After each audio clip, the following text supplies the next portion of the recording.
Get ready for dictation. 5 seconds. Start.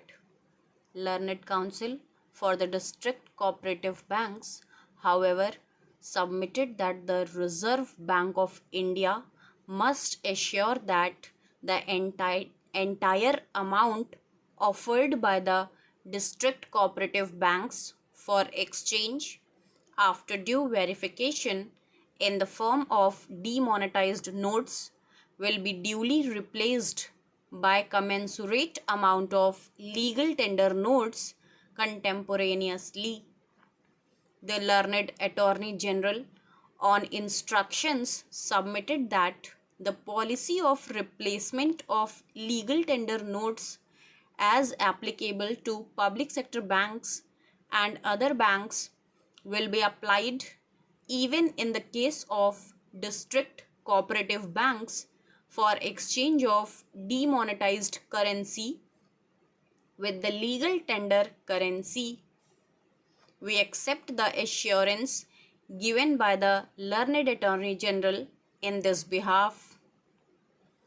The other broad point was about extending the time limit for exemption for use of demonetized currency notes of rupees 500 and rupees 1000 at specific counters as per the relevant notification issued in that behalf by the Reserve Bank of India.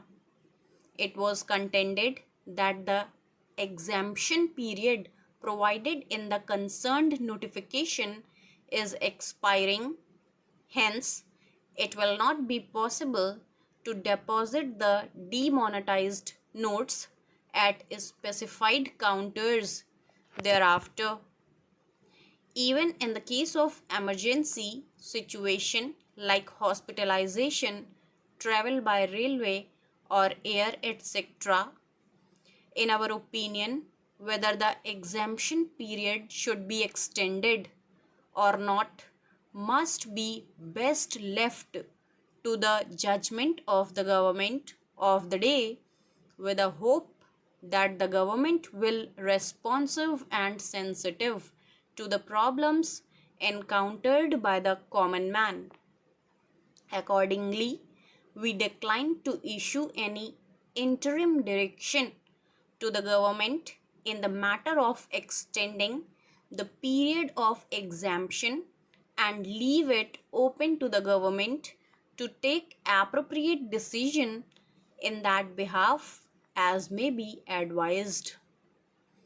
The other serious grievance made by the petitioners is about the denial of right to withdraw the prescribed amount of rupees 24,000 per week per account holder in spite of notification issued by the Reserve Bank of India permitting such withdrawal.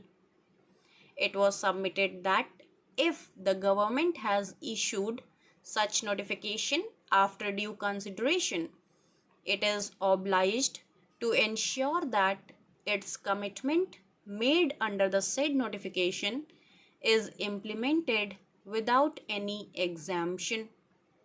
The ground reality, however, contends learned counsel is that the banks are refusing to pay full amount of rupees 24,000 per account holder per week on the ground of non-availability of enough volume of legal tender notes. According to the learned Attorney General, the government has already made it amply clear that it would take around 50 days' time to streamline the cash flow. The period is still not exhausted. He submits that as of now, the Reserve Bank of India has been able to infuse around rupees 5 lakh of the new legal tender notes in the form of rupees 500 and rupees 2000. That is almost over 40% of the amount of demonetized notes already deposited with the banks.